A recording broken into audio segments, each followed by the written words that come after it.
masayang pambaranggayang tanghalian ang nangungunang noontime show sa bansa na Itbulaga bukas. Para po yan sa kanilang National Barangay Day.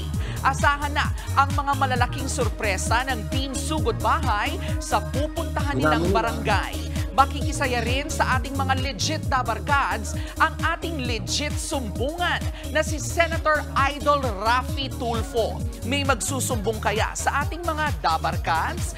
Para mas pakiligin naman ang ating tanghali, makikibanding din natin o makikibanding din sa atin ang kambal ni Atasha Mulak na si Andres. Marami pang nakaka-good vibes na paandar ang dapat pang abangan sa National Barangay Day ng Itbulaga bukas. Tutukan po yan mga kapatid, 11:30 a.m. dito sa TV5. Mga kapatid, ito po ang inyong K-Alaman Queen, Kalad Karen. Always remember na ang K-Alaman ay K-Yamanan.